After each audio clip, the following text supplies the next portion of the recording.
Hello out there, Night Guy, Tiger Ninja, here with you. We're suited up.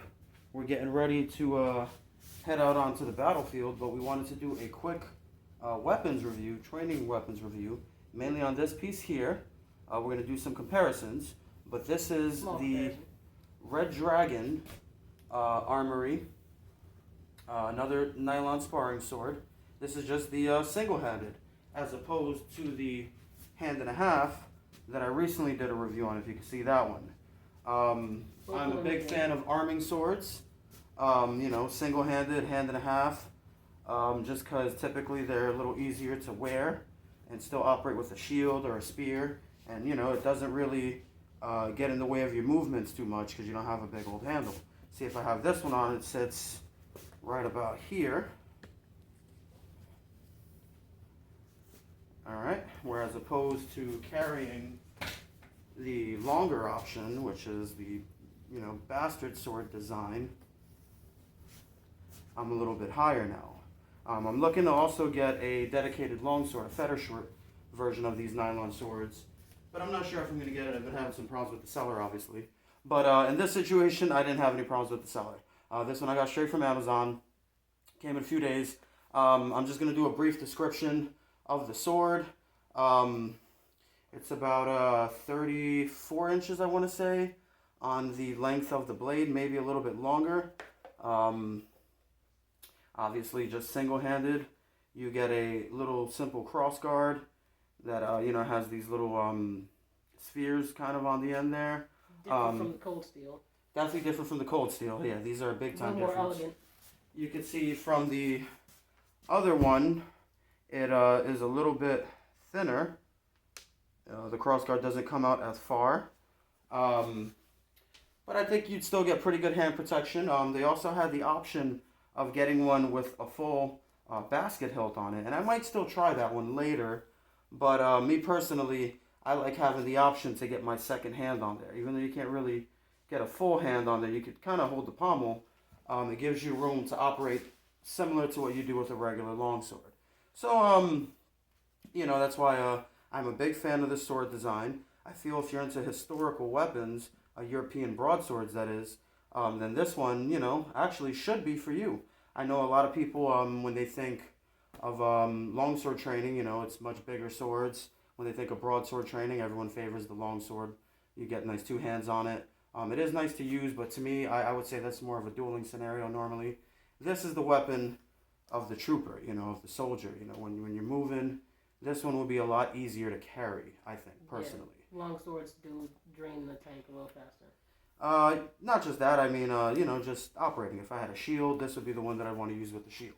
Every time I go to do my cuts, I don't have a handle, getting in the way of my movements. I can operate, and, I feel it's a little bit easier to do that one-handed than trying to do it with, say, something like this. It can be done, it's just a little more awkward. So for not just weapons purposes, for equipment purposes, I would say to definitely go with this one. It's the same thing, sort of a high polymer plastic on the crossguard. Same thing with the pommel. This is similar to the other one, is a screw-on pommel construction. What I like about these, from Red Dragon, at least you can see the little threads in there. You can see the threads here. What I like about these is that, let me see if I can get that off for you. Nice. Is that they come and they're actually designed like a sword. You see those threads in there? All the way through, there's a nice steel rod going clean in there. Tang there. Yeah, definitely really a tang. Unlike the other polymer swords that I've been using, similar to the cold steel waster that a Tiger Ninja doesn't has. Come off. This looks like it's been poured one solid mold here. Yeah, it's just basically one solid mold. This seems like either they use a 3D printer and it looks like they put this on some form of casting, to get that shape. Yeah. The cold steel ones tend to come with a separate hand guard.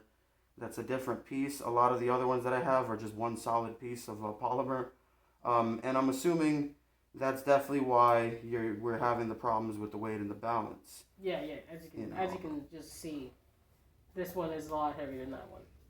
Yeah, I don't know if you can see it, but yes. You see it with your This eyes one is we can also tell for the length. Length is longer. Yeah, it's you're longer definitely getting and it's lighter. a little more length on our new nylon swords than you are on the polymer, and it's definitely lighter. So that is an interesting trade-off. Now, just to go off the subject of the nylon swords for a little while, the video is mainly about this one. With the polymer swords, I still feel they have a place. They're very solid in their construction. They're just not going to quit on you, and that's something that is extremely underrated. Not to mention, there was an interesting video that we did together where Tiger Ninja uses the cold steel Sprito, I believe is how you say it right. And man, he just went berserk with that thing, and that's such a solid piece. I was using the other nylon sword that I have, the bastard design on this one, and it was just hard as I'm coming in trying to find a way to parry in and get past his guard. My bend, I'm getting too much bend. It was very hard, even though I had much longer reach. I just couldn't stop his barrage at first. It took a real long while. I had to basically wait until he tired out. Now, mind you, we're not the best trained. Full disclaimer, I'm not acting like I'm an expert. But I feel in that sense, the polymer weapons really do provide a bit of a punch, and sometimes I think that's why people stay away from them, because when you get hit by them, you're definitely going to feel it. So they are dangerous, but these are dangerous as well. I would definitely recommend using protective gear even when you train with these. But anyhow, this is the first glimpse.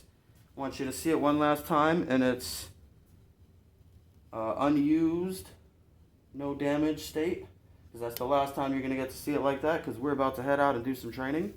This is the Red Dragon Armory synthetic sparring nylon single hand sword.